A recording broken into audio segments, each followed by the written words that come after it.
Hi there, welcome to Neppy Invest. Time for me to do a video on Aussie Broadband. I know they are getting more customers every single day. Very quickly growing telco. I thought the time of the telco was over and done with about 7 years ago, 6 years ago.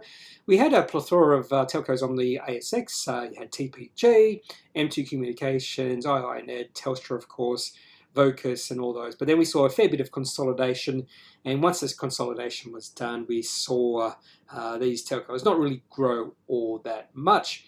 And Aussie Broadband is sort of challenging my thesis that the time of the telco is dead, because this company is growing through the roof. So they did release an announcement today on the 22nd of January, and based off this announcement, I decided to look at their prospectus because they IPO'ed on the ASX in October. So I decided to look at their prospectus, and just looking through their prospectus, they have experienced substantial growth over the last few years, and it looks like that growth is continuing post-IPO. So let's have a look at Aussie Broadband.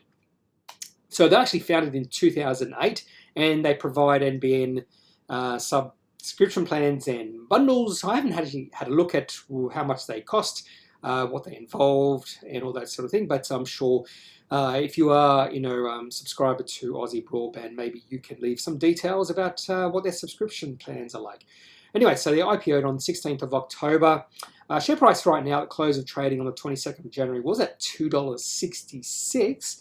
Now they were IPOing, the offer price was around $1. So if you did take the offer price of about $1, you've done very well indeed. Shares on issue around $190 million, or $190 million, not dollars, which means the market cap is around $500 million. So let's have a look at some of their financials. So I drew all these numbers from their prospectus.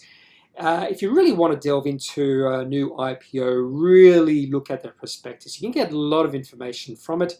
And I just wanted to look at revenue and operating cash flow. So those are just two things I have a quick look whenever I'm looking at a company for the first time, just to see what it's doing trend-wise. And you can see the trend over the last few years has been strongly positive, and they've also got a forecast for 2021. So you can see the revenue has gone from $49 million in 2018 and forecasting revenue of $338 million in 2021, and operating cash flow just positive in 2018 to the tune of $708,000, and they're expecting operating cash flow to be almost $20 million in 2021. So we are seeing substantial growth with revenue and operating cash flow. So that's massive ticks in my book. In fact, this sort of growth I get very excited about. So I also looked at EBITDA, capital expenditure, and just looked at the residential growth they are experiencing. And I also calculated the compound annual growth rate over the last 3 years. And that's based off the assumption that their numbers in 2020 or for 2021 are going to be near the mark. So we are looking at 90% growth in revenue and 83% growth in residential subscriptions, and operating cash flow is growing at 204% per year. You also notice I had a look at capital expenditure. They are spending more and more each year. In actual fact, capital expenditure is growing at 239% per year, which is more than operating cash flow. And you can see how much capital expenditure exceeds operating cash flow, which means they don't have free cash coming into the business.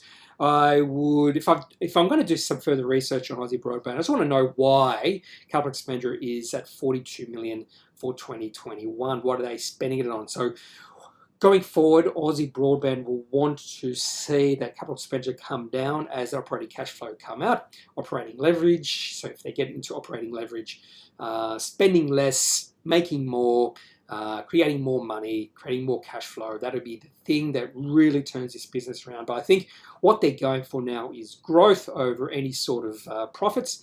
And I can't really blame them because they are growing quite quickly right now. And I think trying to get that growth is probably the best thing for Aussie Broadband. I'm becoming more and more interested in this company just based off their growth numbers. They are doing something right at the moment. So they did release that update, as I mentioned before. So they are expecting EBITDA to be between 6.9 and 7.4 million. If you exclude those IPO costs, it will be between 8 and 8.5. They also produce this growth in residential and business broadband, and it's growing really quickly, both of them. My only concern, if I do have one concern, is the growth of 5G and whether residential families, people decide that they don't need residential broadband that just can exist on 5G. I don't know if that's a possibility moving forward, but I'm thinking it could be, because 5G, I think, could be a fair bit of a disruptor for residential broadbands, potentially even business broadband in the long term. This is the chart. So the last thing I always look at is the chart, or sometimes it's the first thing I look at. In fact, with Aussie Broadband, it is the first thing I looked at. So it's actually a very positive looking chart here. The price action today, when they released this announcement on the 22nd of January, it was up a fair bit. It almost got to $3, but there was a fair bit of selling during the day. So in the end, it was only up about 8%, I think, by the close of trading, but still fairly bullish looking chart. I'd like to see this price come back. I'd like to see it test 220. If it tested 220, I might even be a buy at those levels.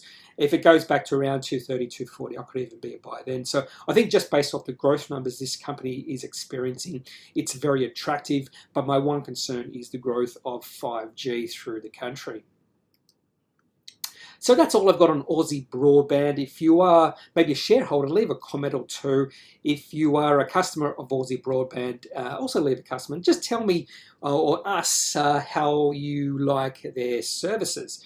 So that's all for today. Now, before I should say goodbye, I should also mention that I'm not a financial advisor. So if you do need financial advice, make sure you seek out someone who is qualified and can speak to your own financial circumstances. So that's all for today. Have a good day. Have a good weekend. I'll talk to you later. See you later. Bye.